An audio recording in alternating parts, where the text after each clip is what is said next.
계속해서 대구 경북 소식 전해드리겠습니다. 대구와 경북 지역은 대체로 맑은 날씨를 보이고 있습니다. 오전 동안 나쁨 수준을 보이던 초미세먼지 농도는 대구 달서구와 경북 김천시를 제외한 대부분 지역에서 보통 수준으로 옅어졌습니다. 오늘 낮 최고 기온은 대구 20.9, 포항 18.2도 등 18도에서 21도의 분포를 보였습니다. 대구기상지청은 내일은 대체로 흐리고 오전에는 경북 북부 지역으로, 오후에는 대구와 남부 지역으로 한때 비가 내리기도 할 것으로 예상했습니다.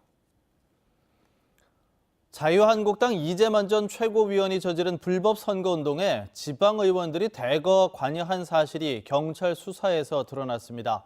공천거래, 공천헌금 등 여러 의혹이 쏟아져 나오면서 파장이 커지고 있습니다. 윤태호 기자가 취재했습니다.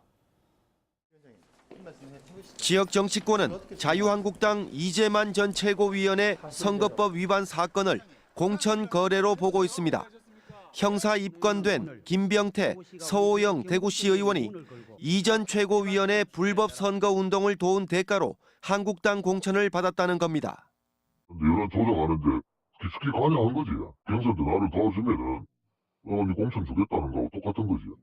같은 혐의로 입건된 동구 구의원 3명도 이 전 최고위원이 당협위원장인 대구 동구을에서 한국당 공천을 받아 당선됐습니다. 공천 거래에 이어 공천 헌금 소문까지 나오는 등 여러 의혹이 꼬리를 물고 있습니다.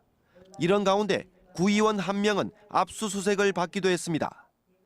지방의원 공천이 당협위원장 손에 달려 있어 온갖 불탈법이 판치고 선거 이후에도 한바탕 홍역을 치러야 하는 것이 지역 정치권의 부끄러운 자화상입니다. 대한민국 전체의 지방의원들은 이제 국회의원들, 당협위원장하고 모기사슬 관계지. 악어의 관계다.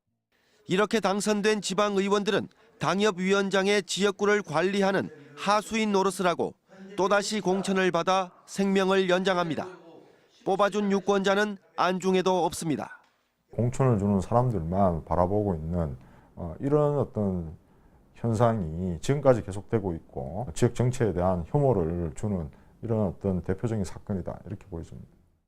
당협위원장과 지방의원 간 공천 거래는 자유한국당 공천이 곧 당선으로 직결되는 일당 독점 구조가 낳은 폐단입니다.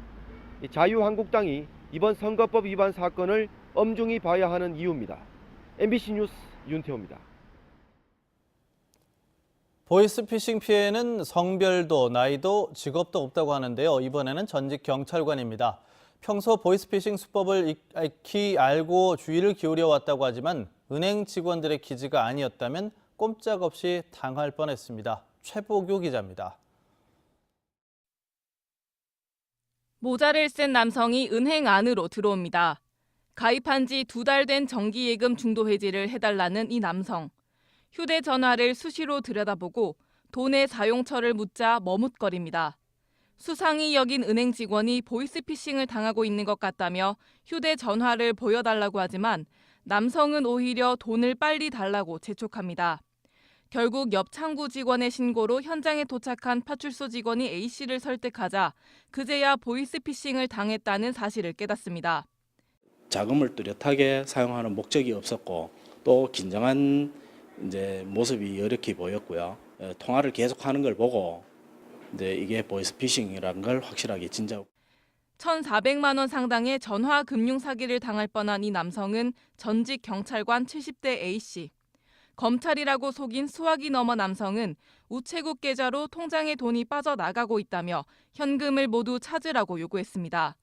흔한 보이스피싱 수법이었지만 마침 사건 전날 우체국 현금 카드를 잃어버렸던 A씨에게 경찰 경력은 소용없었습니다. 공범께도 그날 카드가 분실이 돼가지고 돌탈에서 두드려 가갖고 그런 식으로 살아나왔는데 할 말이 없어요. 너무나 어처구니 없는 일을 당했다고 봐야죠. 예. 올해 상반기 보이스피싱 피해자는 하루 평균 110여 명, 매일 10억 원가량의 피해가 발생했습니다. MBC 뉴스 최복입니다. 대구지방경찰청 지능범죄수사대는 중국에 거점을 둔 보이스피싱 조직의 총책 A씨 등 55명을 사기와 범죄단체 조직 혐의로 형사 입건하고 이 가운데 29명을 구속했습니다. 경찰에 따르면 이들은 2015년 7월부터 중국 동포 B씨 등과 제린성 등지에 콜센터를 설치한 뒤 금융권 직원으로 속여서 기존 대출을 갚으면 낮은 금리로 돈을 빌려준다며 150여 명에게 10억 1천만 원을 가로챈 혐의를 받고 있습니다. 수사 결과 이들은 총책과 관리책, 상담원 등 조직을 갖추고 인센티브를 주는 등 회사처럼 운영해온 것으로 드러났습니다.